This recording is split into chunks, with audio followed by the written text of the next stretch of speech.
By Unanimous Decision podcast here with Sam Maxwell. How are we doing today? Good, thanks. Aye, not sunny Friday, down in Glasgow. How are you sort of finding Scotland? Oh yeah, I'm enjoying it. We've got a great setup here, so just can focus on my training and I'm really enjoying it. Yeah. You obviously sort of immediate future. You've got the December 22nd. Mikey Sankey, right? Get that. Your first big sort of step up. Yeah, on paper he's my toughest opponent to date, but I've had a look at some videos, footages and that, and it's someone I should be beating, and I'm looking forward to the challenge though, and ready for December 22nd. I remember seeing his one against Sir Osgood and York. That was one he was probably pretty behind in, and then exactly last second, and he pulls out a shot. Yeah. Just CR. I was going to switch off for like 4 seconds as the ref said break, and you can't switch off, like he's been caught. So in my head I know that Mikey's fit enough to do 10 and still carry power, so I give him a lot of respect, but that's just going to make me perform better. Yeah. He's obviously done the rounds as well, so that's probably one thing that you've probably not done as much of. Yeah, definitely, only in sparring I've gone up to 8 rounds, hopefully move up to 10, but he's done the full 10, so I know he's fit, but I'm more than ready for the challenge. Good stuff. So what would you normally do? Start when you're walking into your first boxing gym. Where were you? When was it? It was in Prescott. My cousin went to a gym called the Higher Side, and I used to go kickboxing when I was younger, but I wanted to try boxing. He said, "Come down and try it." And went in. It was just an old small gym, out the way, and just like textbook old school gym, like pictures up, spit everywhere, dirty, old bags and all that. And just went in, but started training, and because I did kickboxing, I was alright. I was pretty good, and the coach had made an effort with me, and I just fell in love with it the first day, and then just never looked back. Then just quit kickboxing and stuck at boxing. How old were you then when you went? 10. Yeah. How old were you when you started the kickboxing? 5. 5? Yeah, straight in. Yeah, straight in. Only semi-contact kickboxing though, so it's like it's good. It let me all the basics. So I think it's a good sport to get someone young into, because they're not going to get hurt like boxing or nothing. It's just semi-contact. You stop after a point, but it teaches me the basics of punching, kicking, and balance and stuff. So I think it's done well, helping me out with my boxing career, definitely. Yeah. Do you remember much of when you started the kickboxing at all? Or? Yeah, I remember I started in London. I think it's called Loudgar kickboxing, and it was good. Like I was good at kickboxing as well. I went to a few tournaments, won a few trophies, and then moved to Liverpool. Went to a new gym in St Helens, and that was a brilliant gym. Really loved it there, and won trophies there. But boxing was my sport. As soon as I found it, I realised that this was my sport. Like you moved from Hackney to Liverpool up in when you were 8? Yeah, when I was 8. What was the reason behind that? Just parents? Yeah, my mum's from Prescott, where we live now. But my dad was obviously from London, and he died when I was 8 years old. So mum had 4 kids. So to get a bit of help, she had to move back to Liverpool to get help from my family. And I remember she asked us when we was kids, like she's like, "Do you want to move to Liverpool or do you just want to stay here?" And in our heads, we'd only be in Liverpool at Christmas or summer. So it was like it was sunny, and everyone made a fuss of us, or Christmas we were getting presents and everyone's making a fuss of us. And so we were like, Liverpool, yeah, it's well better. Then when we moved, it's like just the everyday life was just different. London would have been a lot more entertaining, like to stay there, but I'm glad we made the move, because I'm happy with the way my life went. Yeah, obviously losing your dad at 8, tough for anyone, whatever age, but I guess 8 pretty hard back then. Yeah, definitely. And it's just a shame that, because I only started boxing after he died, obviously, so he never got to see me, all the success I've been through as well. So, but I know he's there with me in the ring, and I get some of my drive from the fact that my dad's there with me. So it's nice. Yeah, you got many brothers and sisters then? Yeah. Yeah, I've got 2 sisters and 1 brother. You middle or? I'm the oldest. Second oldest. I got an older sister. Older sister. Yeah, Lucy. Senior boy in the house. Yeah. She's the boss though. Lucy's the boss, definitely. She's the more mature one out of us all. Yeah. I'm the childish one. Must be tough for all of you, especially like mum as well. Definitely. And not like moving home, I guess, helped her a lot. It did, yeah. We've got a good family base we have in Liverpool, and my nan done loads for us. And yeah, but we were just brought up right as well, so we didn't give her a hard time. It was quite easy to parent, I guess, because we were all done well in school and, you know, well behaved, never in trouble with the police, and yeah, just all got our own things that we drove towards. Like my sister's really intelligent; she's a solicitor now. I went in for boxing. My brother is doing well in music, and my little sister is doing well in like performing arts and stuff like that. So yeah, we've all got our own things that we're going for. Very different directions. Yeah, as well. Well, multi-talented family we are. When you were younger, what was your sort of aim? What was the dream back then? Was it boxing, or was it sort of a career that you were sort of... Yeah, I don't know, I played a lot of sports when I was young, so I played rugby league up in I was too small for that, but I played it. Like most of my early memories of like my dreams would be like scoring a try in like in a big rugby league game, and it was only when I got to about 14 I started like realising how good I was at boxing, and I could be successful, and then I started my dreams were starting to be boxing and like winning world titles and you know, performing well, winning big trophies and stuff. So yeah, only when about 14, and it took about 16 till I got to my first national final, and yeah, then I realised I'm good at this. Obviously, north of England is massive on the rugby league, and St Helens as well, not too far away. So I've seen a few teams around there as well. But, definitely. Do you follow rugby league much now? I try to, like, but yeah, not really. Not but my brother still plays on the weekends sometimes and stuff, and yeah, it's just a massive sport in our area, especially because St Helens is such a good team. So I always follow it, but not as much as I used to. Yeah. When you said you moved from boxing to kickboxing, what was there something about it that sort of grabbed your attention more with the boxing than the kickboxing? Or? Yeah, well, I think it was because kickboxing, it was semi-contact, so you stop after a point and you'd bow. So a lot of respect and discipline, but then boxing was like, I could be let off the leash a little bit. Like the object was to land as many punches as you can. You don't want to stop after each slap punch. So that got me. Like it was exciting. Yeah. When did it sort of start to step up and become a bit more serious? Were you like going for sort of competitions and things like that? Yeah. So it was about when I was about 16. When I turned 15, I went to the junior ABAs, and I just started beating everyone. Fights I wasn't supposed to win. And I was winning, and then I got all the way to the national final that year, and lost out in the final to a very good lad. But I showed my level. I showed that I'm supposed to be at that level, and that was a start for me. About 15, 16. Was that when you sort of realised, oh, this is... Yeah, I'm good at this. This is what I want to do. Yeah. Obviously, that age is sort of as well when you can leave school and do go off the rails. Exactly. What did you decide to do then? I was lucky. Like my friends. They went like the typical lads going out for drinking on the streets and stuff like that. So I didn't have that temptation. Not all the time. Sometimes they would, but it wasn't like all the time. So I didn't have that temptation.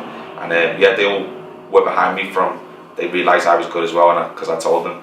So they want me to do well in boxing. But I went to my school helped me out with my boxing. Like they'd sponsor me and give me equipment. Then I went to college and they'd help me out. They'd give me extra time on assessments. If I told them I've got a fight coming up, or one time I went to Germany for a tournament, they gave me extra time. And then I went on to university, but it just wasn't for me. I just didn't manage my time properly. I just couldn't handle it. Yeah. Too much stress with trying to be a high level boxer, and university. Some people can do it. I just couldn't do it. Yeah. And then so I had to drop out of uni. Then I dropped out of uni. My boxing took off. Won the national championships, GB championships, and then got on to Team GB. So it was a good move. Yeah. Going back to that massively supportive school, that must have made a hell of a difference, especially like when probably they didn't have to do those sorts of things, but like did try and help you. Yeah, I still speak to the teacher now who helped me out, Miss Farmy. But the boxing equipment's expensive, so I might only get a new stuff once a year or less. So to get me the equipment, I just remember the day was just made over the moon. I'm so happy. Like they just said get any equipment you want and just bring the receipt in. I was just over the moon. So lucky. And it's paid off. It showed that they believed in me, and I've made it now. To me, well, I'm making it. For your mum as well, obviously, I'm assuming she probably helped out with some of those car trips and journeys to different places. Yeah. There'd be days where I didn't feel like going training because I'm tired, or I want to stay in and play on consoles. and my mum would make sure I go to boxing, and you know, when I was younger especially, and I'm glad she did, because you know, it's paid off. But some people might not have a parent like that might let them just stay at home and be lazy, but you know, I'm glad my mum made sure I got to the gym. The gym is only like a mile away as well, and she'd take me. I could walk there in 10 minutes. She'd still take me every day. Yeah, I'm over a lot. Yeah, sound like understandably got a lot of respect for your mum and what she's done. And obviously with all of you, like, it seems to have paid off. I don't obviously never met your brothers and sisters, but they've all gone into careers. Good stuff. So when you were going from school to university, what were you studying at university? I studied combined honours. I did business, sport and business. Like, I just make the wrong choices. I should just picked sport. I've never done business at A level, never done it in GCSE, but I was like, oh, business, I can. Don't know what I was thinking. And then when I made first year, wasn't that bad. I had business is where money is. That's what I was thinking. I can manage this and do this. But like, my first year was good. I had a good class, so they all helped me and we all helped each other and I got through. But then second year, just the jump was massive and I just couldn't keep up. Was that in Liverpool that you Liverpool, yeah. But I still talk to all my old classmates now. It's funny, they posted a picture from when we went on a trip 10 years ago, and it's mad how it's 10 years, it flew like that. Crazy. Where was the trip? Was it somewhere in Wales, like Colony, what's it called? That doesn't matter. Oh my god, that's going to kill me. I went when I was 11 with boxing. Like, there was like a trip where you could go, where it's just all boxers go, and it had some good memories there. Like, putting like 300 kid boxers all in the same place. There was just fights all the time. It was brilliant. It's class. Just in the middle of rural Wales. Wales, yeah, brilliant. But like, all England coaches were there, and so you got really good training, loads of competition, and it was great. But I can't remember the name. He'll come to me halfway through the interview, later in the interview, and I'll shout it out then. Where was your sort of favourite place to go with your boxing when you were sort of younger, so before you were like 16? I just stayed in my gym really, but like the place in Wales we went, I loved that, but I only went there once. But I love my gym, to be honest. Yeah. I love Liverpool. It's a good area. You said sort of the step up from first year to second year was pretty tough. I think that's where most degrees sort of from my own experience, that's when the warming up period's over and it gets a lot harder. Was there a point when you were like, oh, I need to carry on, I need to push my way through, or did you know straight away that this wasn't for you? Well, I did push through, but I was like, it's stupid because I'm paying for this, and I'm not giving it my 100%. I'm giving my 100% to my boxing, but I'm giving like 20% to my university, and it's costing me a fortune. But I finished the year and failed, and then so I have to resit then, and then I would have lost out on all the group I was with. I just said to my mum, I said, if you let me quit uni, it's not for me, and I'll make it in boxing. And I didn't believe it really. I was just saying it so that she'd give me like an easy way out. She'd let me quit uni, and she said yeah. And then that year, that's the year it happened. Like, so I don't know if it was fate or what, but it worked for me. Yeah, you got to make gambles sometimes. Yeah, and I guess that's one of those ones where you're like, Could have gone either way though. I could have been lazy and stayed at home and done nothing because I get spoiled off my mummy. I'm like the spoiled one. Or I could have gone to boxing. I did. I changed gyms. I went to a gym in centre Liverpool, so it'd take me an hour to get there every day. So just that alone was showing dedication. I went every day, hour to there every day, and it was I went to Salisbury ABC. It's like the best gym in Liverpool, and I went at a time when it was absolutely booming. So everything just paid off perfectly, and I was lucky. I had such good coaches there and people around me, and just a winner's mentality in that gym as well. So it was just brilliant, and took me to the next level. Was that part of the decision as well, to change gym, just to sort of shake up and everything? Yeah, so just a shake up. Like, I got a bit lazy in my gym. Like, I was like a big fish, like in a small pond. Like, I knew how good I was, and I didn't push myself. And everyone looked up to me in the gym, and I thought I was a little bit better than I was, and then but then I knew I needed a change, and the Solly was just surrounded by people as good as me or better. I remember for my first session, I trained. And just to keep fitters that aren't there to box, they just want to train. They were fitter than me. I just realised I'd never been fit in my whole boxing career, and it sunk in, but that's what I needed. Loved it. Bit of an eye opener. It was an eye opener, and then I dug in then. I had a brilliant coach, David Burke, his name is. He was a world champion as well, professional, and he went to the Olympics in the amateurs. And I just idolised him, and I wanted to impress him. And he got the best out of me. Is that good having sort of that role model? Role model, it's a role model that's been there and done it, so you can trust everything they say. It's rare to come by. He's a brilliant coach. He was. Yeah. Well, it is. Yeah, obviously Liverpool sort of famed for boxing. Even now, you sort of look at the names that are coming like around. But what did you put it down to anything? Just the why the city's so. I just think it's because it's Liverpool's biggest sport. Like after football, it's boxing. Like everyone knows someone that's been involved in boxing, and I think it's like our mentality is like we're fighters, and we that's just in the people of Liverpool, and so I think we're made for boxing. Like that our personalities, our culture is made for boxing, and that's why we do well. Like. Yeah. When after you joined Salisbury, when did you what sort of competitions were you in next after that? Just joined the Salisbury, then the ABAs were in 5 weeks, so I trained for 5 weeks, went in the ABAs, and then won them. Then boxed for England, then went to the GB Championships, won them. Then that was the end of 2011. Then January 2012, I got on the GB squad. Then went to a tournament in Finland. It was called a GB tournament, but it's GEEB, but it's not the British Championships, Great Britain. It's I don't know what it stands for, but it's in Finland. Yeah. Won that, got boxed for the tournament. Then Rob McCracken and the team picked me to go to the last Olympic qualifiers ahead of some quality boxers.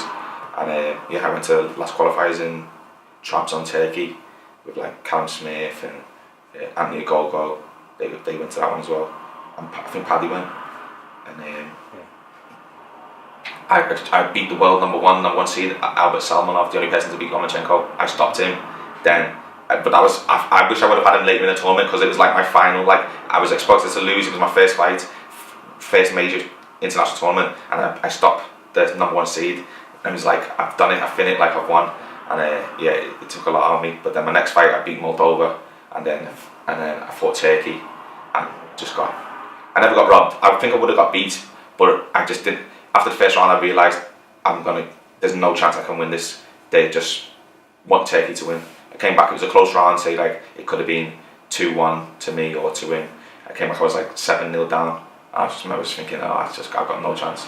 And Turkey qualified no boxers for the Olympics until Turkey, their tournament, they qualified 8. Robbed everyone, but that's amateur boxing. Yeah, that's often the story with these things.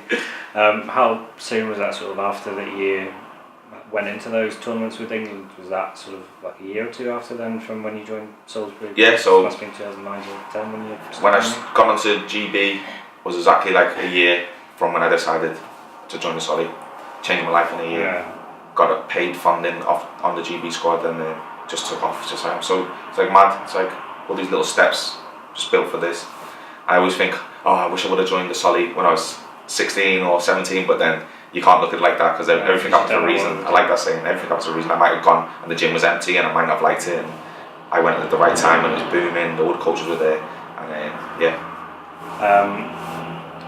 what would say the biggest impact of moving to that gym was? Was it, say, the fitness wise that sort of increase, or technique, or? I think a bit of everything, like just a mad winners mentality, like in there, just surrounded by people who are winners and champions themselves, and you want to emulate them. You want to be seen in the same bracket as them, and then the training was just next level. We were all super fit. Like in my high side days, the first round was my best round. I always started fast, and I won the first round. Whereas when I went to Solly, the third round was always my best, because I'd be too fit for everyone. That'd be my best round, like it'd be easy round. So it was just let's put it out. And then my coach Dave Beck was like one of my good friends. Still speak to him every day now, most days now. Like he's a really good friend of mine, and he was just great coach, great inspiration, role model, everything all in one. And he brought the best out of me. He brought the best out of all the lads. There was a few in my era where I was at the Solly that won the ABAs. We had James Metcalf and Adam Farrell, both won ABA titles, and then we've got all these young kids coming through as well that are going to be big names soon. this might sound harsh, and I don't mean this at all with your mum, but obviously you didn't have that father figure sort of growing up. Did boxing provide that? Yeah, definitely. You know, at Highside we had a guy called Dave Mulcahy, and he's like Mickey off Rocky. Do you remember? Yeah. Remember, like always smoking rollies. He had a top hat, smoking his whiskey and that. And he's like a father, like a granddad figure, if anything, as well. Because both my granddads died as well when I was young. So he's like a father figure or granddad. And up until he died, I used to go and see him all the time. And yeah, then his son was my coach as well. He was like a father figure to me. Like I have a close bond with all my coaches. Like, but then Berkey was definitely. I wouldn't say father figure. He'll take the mick out of me if I say father figure. But yeah, I looked up to him, and he gave me something that I was missing, kind of thing. Yeah, put your arm around you when when I needed it. He'd knock you down and he'd break you down, but then only to build you up stronger, kind of thing. Yeah. What was it like first time putting on the England shirt for boxing? Yeah, my first one was actually for my first gym, Highside. I won the university championships, and then I boxed well in them, boxed a tournament and that, and then in England, coach was watching and they picked me to go box against Ireland. And I just remember I boxed Tyrone McKenna from here, and I felt like I was a big 60 kilo, and I go find out I'm fighting Tyrone McKenna. I was like, oh my god, he's massive. Then my mate knows all about boxing. I said, I'm fighting a lad called Tyrone McKenna. And he said, Tyrone McKenna, he said, he just beat this person, this person, this person. I was just sat like, just so nervous and scared and that. But yeah, it was a great experience. And just when you box for your country and you're at the pinnacle, and I realised like I was making it. And this was still for my old gym. This wasn't the best me. Yeah. Like, but it made me feel like I'm good, like I'm really good. Yeah. Was that still not my best now? Yeah. Obviously live with Tyrone, Paddy and Sean now in Glasgow. Was that the first time you met Tyrone back then? Yeah. For the first time I've ever seen him. But obviously I knew about him now. But Paddy and Sean, but I used to see because Tyrone turned pro not long after that. But Paddy and Sean obviously only just turned pro recently. Yeah. And so I used to see them at all the tournaments, and knew they were really good lads, and they seemed fun. They always having a laugh. The Irish team, like we always noticed, they were all together, always having a laugh, and they're good lads. But, like could back it up with the boxing. They was always winning everything as well, the Irish lads. So it's good to be around them, like training next to them. You realise like how good they are, and you can learn things off them. Yeah, for sure. When you made the move from stopping university and focusing on the boxing, did you have to pick up a job and stuff during that time, or? Well, I had I've got a mate. My mate Chris Avo, and he works in like benefits advice or something. And I've been working there since I was like 18, just volunteering. But he'd give me expenses, and he'd give me more expenses than I needed, than I used anything. But so allegedly. But he when I quit uni, and so I just needed money to get to the solly. I didn't not into clothes and all this. Like I was just happy just to get money to pay for my subs and pay for my bus fare for the week. So he used to just manage to get me £30 a week, and I was in there like for 3 hours or 2 hours a week, and that was enough to get me through till I got for the year, and then I got into GB. Oh, actually, I did have a job as well. Yeah, I worked at JGB. I just wasn't good. I got fired. What did you get fired for? I just turn up, and then they say, Sam, you're supposed to be in at 9. I said, I'll be like, oh, was it not 12? Was it, something like that? And they just come to the office. Not even just 3 hours late. Just and smell probably have a hangover or something. It was 20, 21. Right. And then they said, I'll come into the office. Yeah, Sam, it's not working. Coming in late and just the bro's been on the board, we text you and all this, and just not made for that kind of job. Yeah, I was going to say, is that as well, seeing jobs that just if you don't do the boxing, then that is what you might have been soul doing. Destroying it. But I said to my bed, if I ever end up in a job like that, just know my soul's destroyed. It's just not for me. I think if I didn't do boxing, I'd still have to do something active. I'd like to do youth work or stuff like that. I had a job last year where it's called Little Hitters. It's just teaching 4 to 9 year olds boxing. I really enjoyed it. Yeah. What made you sort of get into that? Just a lad posted on Facebook. Mike Robinson is his name. He was pro as well. He just posted on Facebook looking for people. Don't have to have a boxing background, but teaching kids to box. So I just said, oh yeah. I'd like to do that, and he said, oh, Sam Maxwell, he's made up that I spoke to him, and he got me on straight away. And I was working there twice a week. Really enjoyed it. Loads of the parents and that still come my fights now. Like, made friends with them. So it was a really good thing for me. What did you enjoy sort of most about it?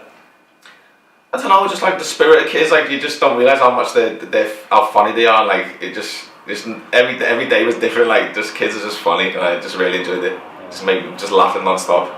But then also seeing some of the older ones, like the 7, 8 and 9 year olds, actually learning every week as well. It's like, because of something you've taught them, that makes you feel good as well. Yeah, is that sort of, as you say, sort of having that hands-on that you've I've taught her that, and she's doing that week in, week out now, and hopefully, like, they always come up to me and say, oh, Sam, we seen you on TV last week, and you're a good boxer. So hopefully that inspires them to stick at boxing and get involved as they get older. Is that something you've thought as a career maybe after the boxing's finished? Or? Definitely, yeah. I'd love to do something like that. Yeah. Definitely. Do you still do any of that sort of when you're up here, or? No, it's in Liverpool. Yeah, so they said anytime I'm back, I can go and do it with them. But obviously I can't do it up here because I'm up here all week. Yeah. And then I get home on Friday night, to be honest. So I could do it Saturday morning, but I just use that to rest and recover, really. Being lazy. Yeah. Everyone leaves the lazy time. When you got the first call up for the GB, when getting the call, I guess, from Rob McGrath, do you remember when you were sort of told and how it was after? Or? Yeah, just I remember. Obviously, I won the GB, so I had an inkling. I might get to go to an assessment, but no, I got a letter through the post saying, Sam Maxwell, we've been following your career. We'd like you to bring you onto the GB development squad, and then it just says how much you were getting paid every month and stuff like that, and I just remember thinking, oh my god, like, amazing. I'm so happy, like, I can just be a full-time boxer now. Yeah, I guess that obviously takes a lot of the pressures off the financial training in Sheffield, though, so you obviously move across, I guess. Yeah, it's the same as this. I stay there Monday to Thursday and come on a weekend, but like all your expenses were paid for, train tickets, food, equipment, everything. So it's just so proud. They're so lucky to be a part of that great setup they've got there. Yes, we're just talking about how joining the GB. Do you remember your sort of first trip away with that? First trip away was GB tournament in Finland, Helsinki, and just nervous because my first proper international, multi-international tournament, so you're getting weighed in with all the other countries, and you know they're all the best out of their country. So yeah, it was nerve-wracking but exciting as well. I'm gonna say you get nervous obviously because it's the standard's going to be high. The first time the pressure's on you, I guess, to do well. And then I remember Paul Wormsley was my coach. He's from Liverpool, really good coach, still on GB squad now. And but I just didn't know whether he liked me or not. I was mad. Like, obviously he does. Like, looking back now, he does. It was just Paul. But like the first time I met him, I got in the squad, getting my equipment. They get all the lads in the group to say like hello to us because we're joining. And then he goes, after that, he's to we're all talking and he's saying, so how did you get here? I said, I got the train. And he went, what do you mean? Why didn't you drive? I said, I don't drive.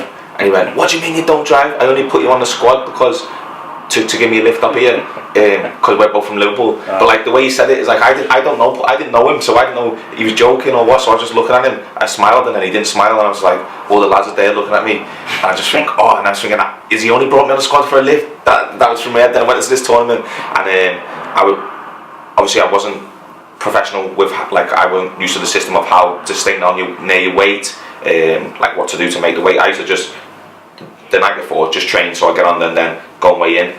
But then GB just checking your weight all the time. So I was a kilo over the day before, which for me that's fine. It's normal. That's what I've been doing all my career. But for professionally for GB, that's not right. Yeah. So he was like, you're not. And I was eating. He said, what are you doing eating? Like, you're a kilo over. Why are you eating? And I was thinking, oh my god. And I was thinking, when I went to bed that night, I was thinking, I have to win this tournament because Paul, if I lose, Paul will just kick me off the squad, and it just so much pressure. But I got in and I just battered everyone. It was glad I was brilliant. Got boxer of the tournament. Yeah. Do you remember who you faced on the way? I fought. First fight was Morocco. Beat him alright, but just getting into it. Then my next fight was against Russia, the number 2 Russian, who'd beat some other GB lads that year, and just battered him. Yeah, brilliant performance. And then boxed Wales in the final, beat him easy, and just class. Got better every fight, and showed my levels. And I did well enough for Rob to decide to send me to the last Olympic qualifier. Yeah. Winning the first tournament's not too bad way to start with the GB. Yeah, but then I just thought this is easy, because I was just like, my first 4 tournaments other than the Olympic qualifier, I was just winning golds. And I was thinking, this is easy, this boxing. Just winning golds. And then obviously the Olympic, where was that? Was that out in Trabzon in Turkey? Yeah.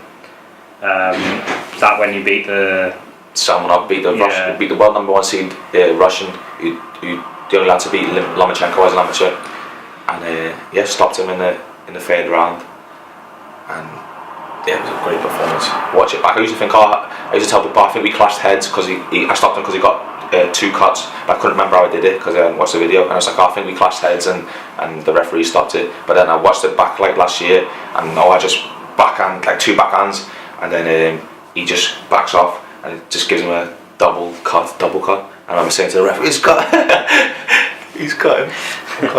But massive performance by me, and won my next fight, and then lost to Turkey in the deciding fight. If I would have won that, I'm going to the Olympics. Yeah, just wasn't meant to be. Was that 2012? I would have gone to 2012 Olympics.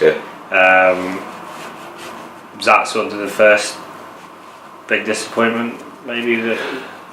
I don't know. I don't even see it as. I think the fight was a disappointment, but in terms of like how quick my career, I got to that point and I got sent to that, it was like everything was just positive. And then also on the way home, they told me and Joe Cordina that we're going onto the podium squad.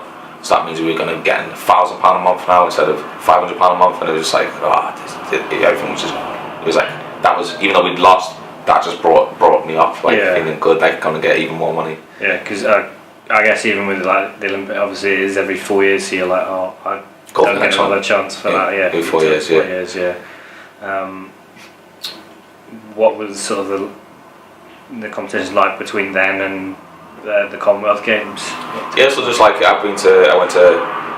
came back from Trabzon and went to Turkey, and I moved up in weight to 64 because I just couldn't keep up with the GB system where they want you close to your weight all the time. I'm just used to coming from quite heavy, getting it down, boxing, because they wanted you on the weight basically all the time, so I had to move up.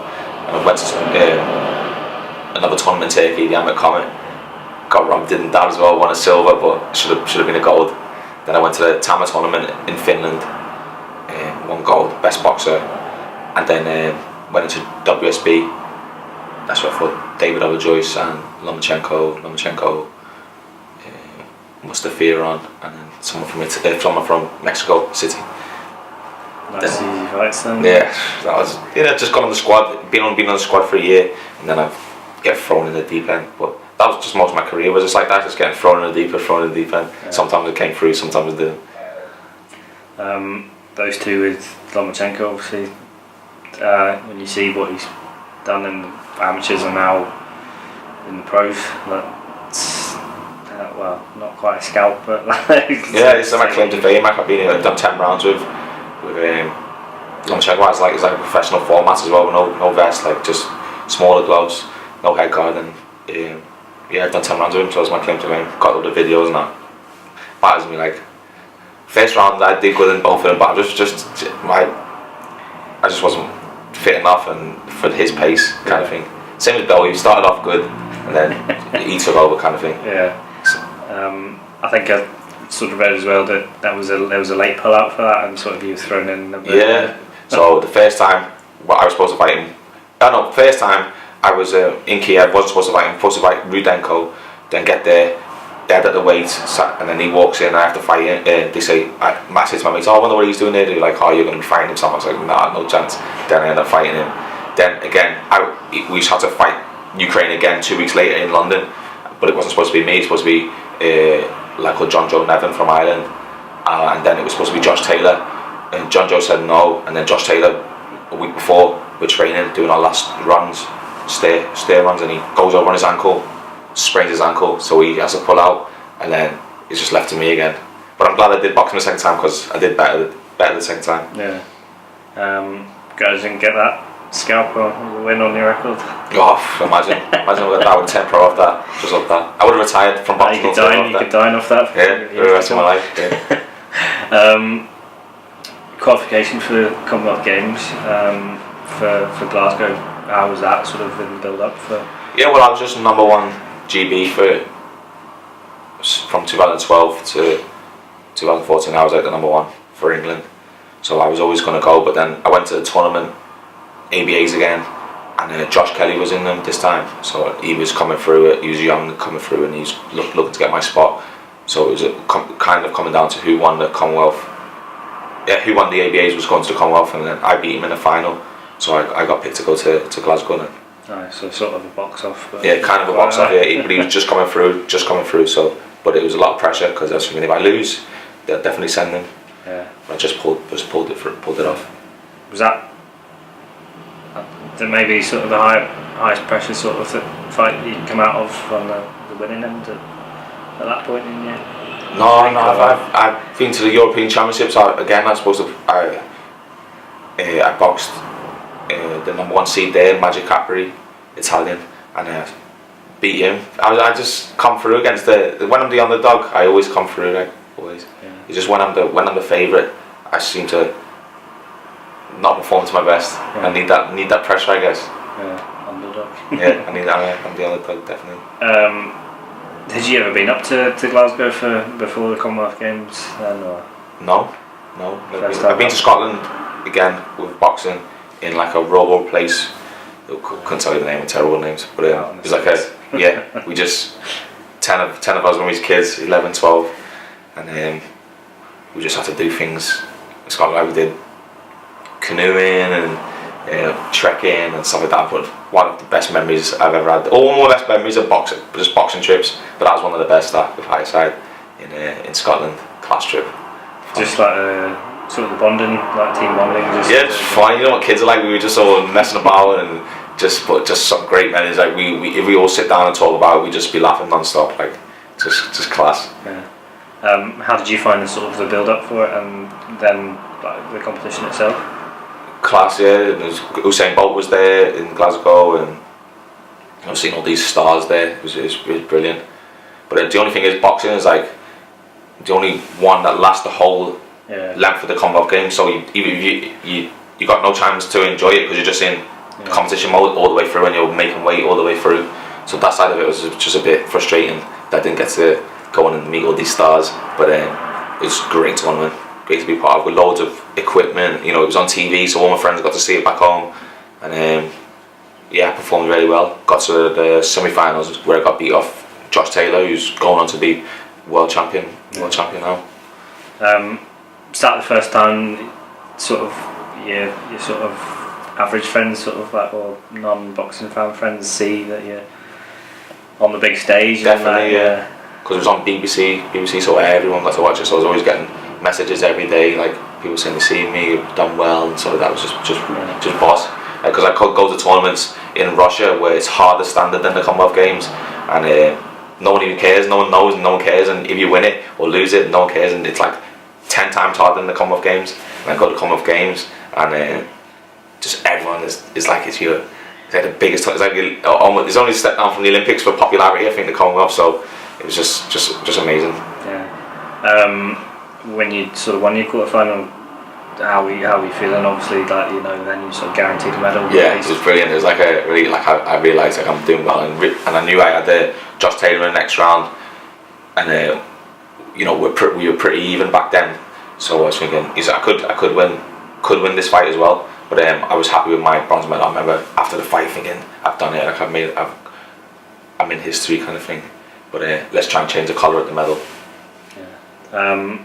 Obviously coming up against home opponents, obviously tough as well. Yeah, definitely. Yeah, you have to dominate the fight to try and get the decision. against home fighters most of the time. Like I think about a lot of the tournaments where I've been to where I've lost, it's always been against the home nation. Yeah. Wherever around Brazil, Turkey, Scotland, it's like always lose to. But that's a sign that you're doing something right, I think. Yeah. Is that the first time you sort of faced them competitively, or did you face each other sort of through? Yeah, the first competition. We spar every week. We knew each other inside out, so we spar like hundreds of rounds. That was the first time we've fought. We've been to loads of tournaments together, but that was the first time we fought actually cross paths. Was it weird sort of having that? Like, yeah, because we're like, even though we're rivals, we're friends. I mean, he's a nice lad, Josh. He's funny, but also there's also rivalry between you. Like you want to be known as the best at GB at your weight, so it was like that.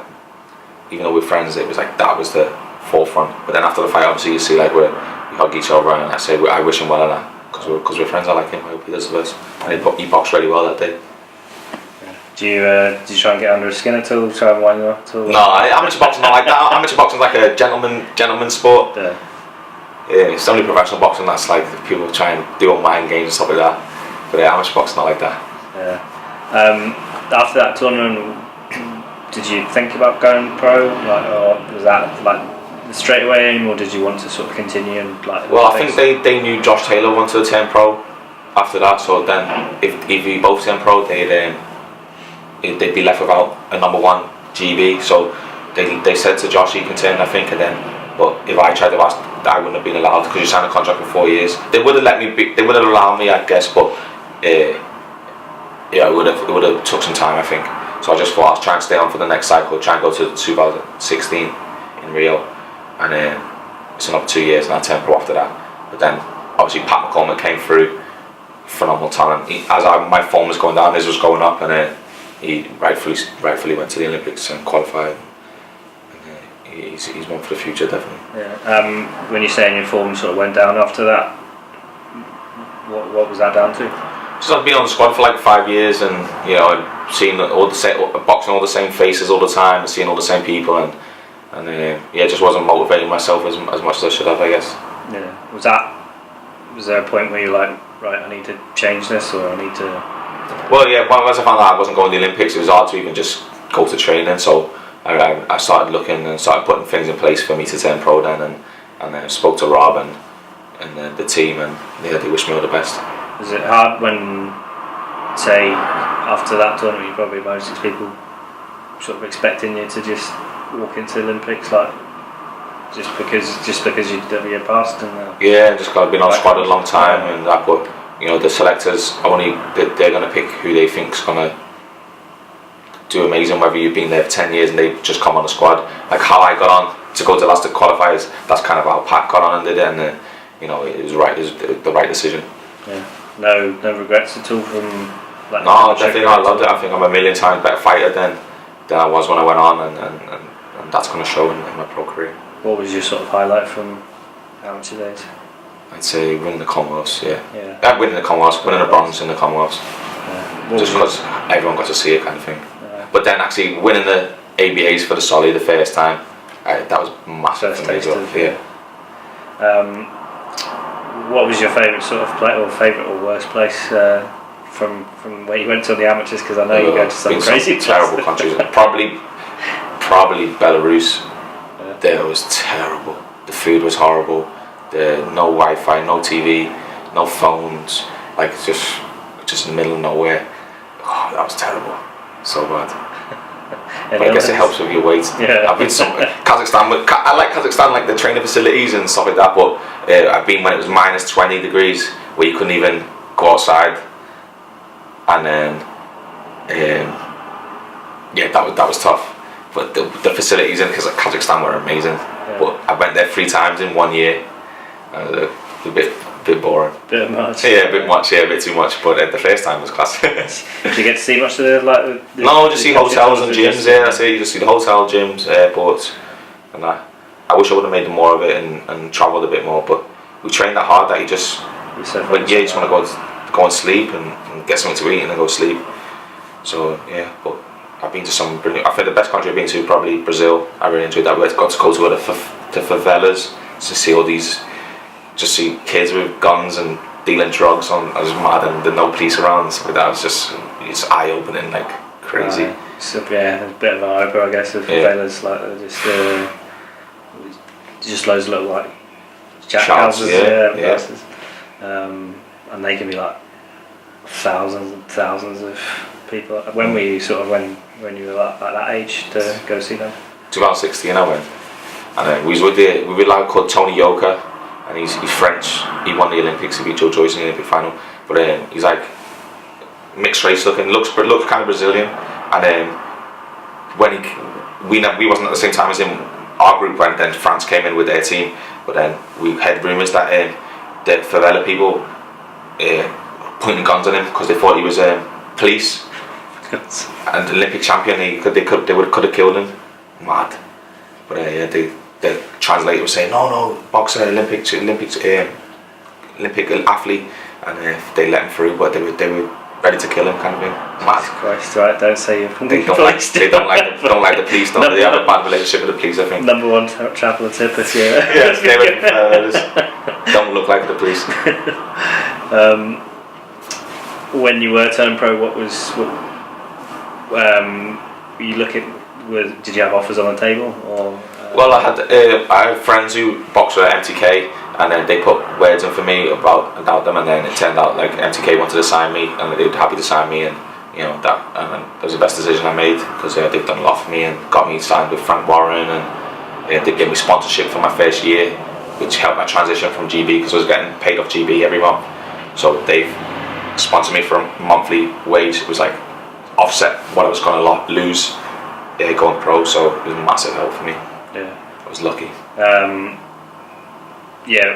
think sort of the management companies are sometimes sort of underestimated when their influence maybe on boxers, because like I don't know, for me trying to negotiate deals and stuff, I would find that pretty like scary, and like they would never freaking clue. No, same. That's when you needed your business. That's it. It's only my business degree.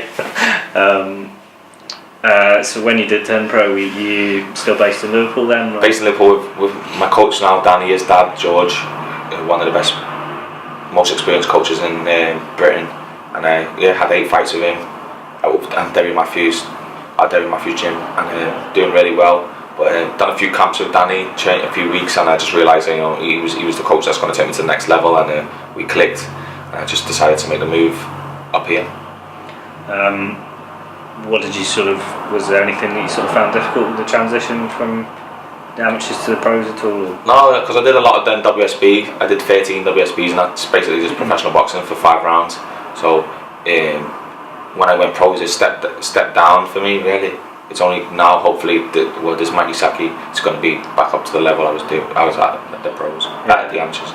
I get some people obviously like probably Josh Taylor's a prime example where you get fast tracked and he's winning titles within like 10 fights, and obviously like he's only 13 or 14 now fights and cusp for a world title, but the sort of the more well trodden route I guess is going down, say the journeyman route, like getting used to the game and stuff, and that's probably what you've...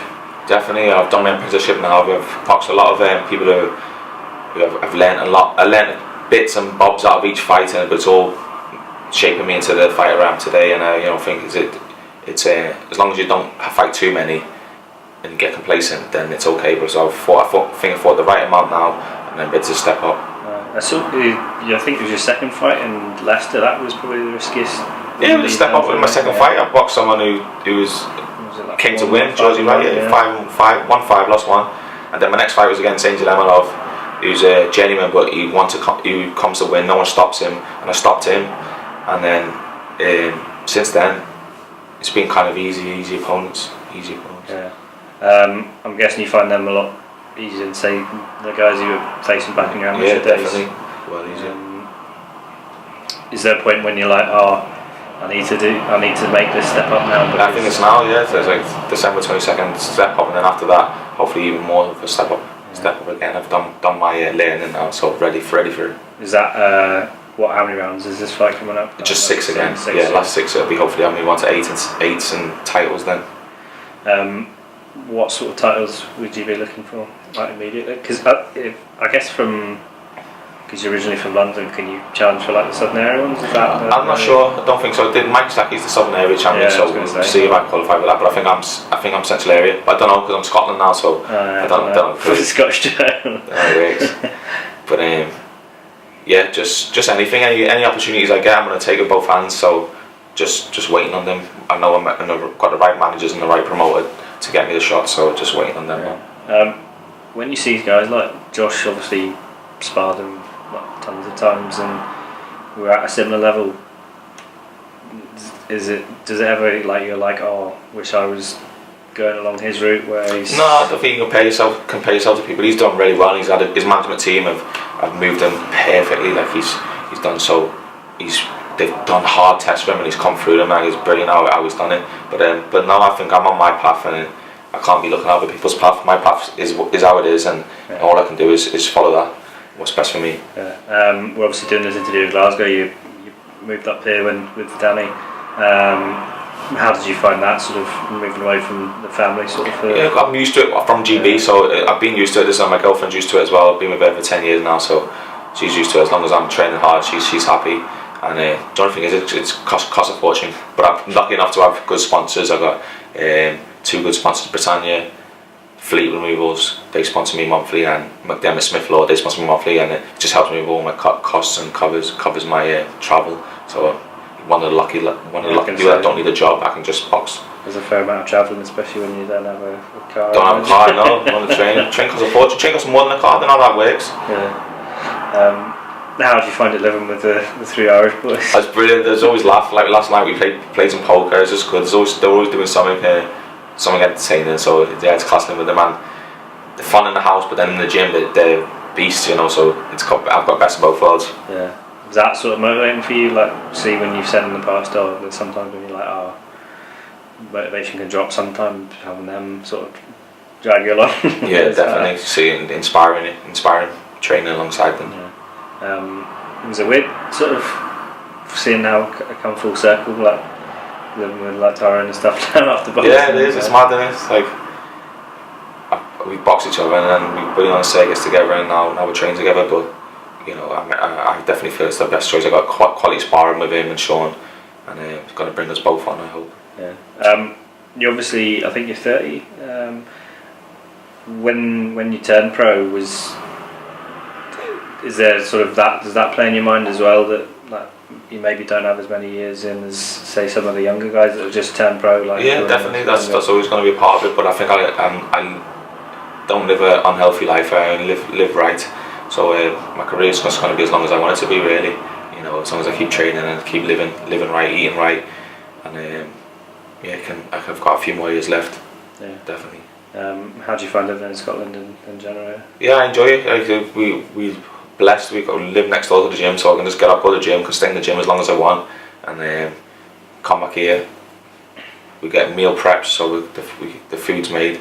We've got Danny's wife Sandra, her dad Jock. He makes soups for us every week, just the nicest soups ever. So just eating brilliant, and loving it here.